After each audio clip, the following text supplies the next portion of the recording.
Hello guys, আসসালামু আলাইকুম। আশা করি আপনারা সবাই ভালো আছেন। আজকে আবারও নতুন একটা ভিডিও নিয়ে হাজির হলাম। আর আজকে আমি মটরকলি শাক ভর্তা দেবো। এই দেখুন, এখানে মটরকলি শাক নিয়েছি।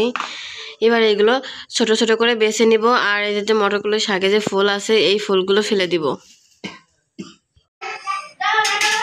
এই দেখুন, আমাদের মটরকলি শাক বাছা হয়ে গেছে। আর এখানে আমরা ভাতের উপরে শাকগুলো দিয়ে দিচ্ছি। এই দেখুন, আমাদের শাক দেওয়া হয়ে গেছে। এবার শাকের উপরে হালকা লবণ দিয়ে দিব, তাহলে কিন্তু শাকগুলো ভালো সিদ্ধ হয়ে যাবে। আর এখানে কাঁচামরিচ ধুয়ে নিচ্ছে। এবার শাকের উপরে কাঁচামরিচ দিয়ে দিচ্ছে। গেছে, এবার ঢাকনা দিয়ে ঢেকে দিচ্ছে। আর যতক্ষণ না শাক সিদ্ধ হয় ততক্ষণ আমরা রান্না করে নেব। আর আমরা কিন্তু চুলোর জাল একদম কমিয়ে লো ফ্লেমে রাখছি। আমাদের শাক ভর্তা কিন্তু এই দেখুন, আমাদের শাক ভর্তা কিন্তু হয়ে গেছে। আর কি সুন্দর একটা ফ্লেভার বের হচ্ছে। এবার আমরা জাল বন্ধ করে দিব। 10 মিনিটের মতো এভাবে ঢাকনা দিয়ে ঢেকে রেখে দেবো। ফিরে এলাম 10 মিনিট পরে। এই দেখুন, ঢাকনা উঠিয়ে নিচ্ছে। আর এখানে কাঁচামরিচ গুলো আলাদা করে নিচ্ছে। আর এবার শাকগুলো আলাদা করে উঠিয়ে নিবে।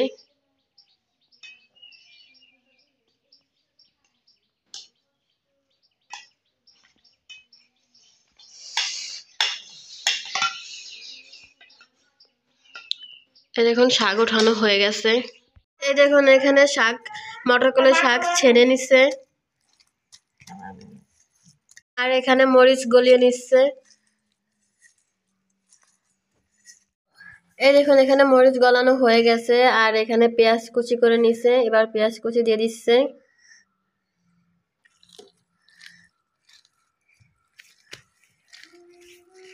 আর দিয়ে দিচ্ছে খাঁটি সরিষার তেল।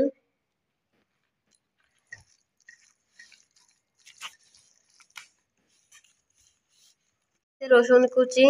এবার রসুন কুচি দিয়ে মরিচ ভালো করে মাখিয়ে নিচ্ছে। আর মরিচে কিন্তু লবণ দিছিল।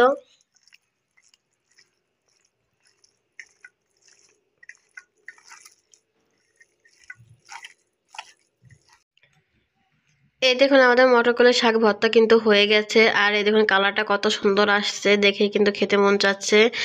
আর আপনারাও কিন্তু চাইলে এইভাবে মটরকলি শাক বাড়িতে ভর্তা দিয়ে খেয়ে দেখতে পারেন। খেতে কিন্তু খুবই মজা লাগে। আর ভিডিওটা যদি ভালো লাগে তাহলে like, comment, share and subscribe করবেন।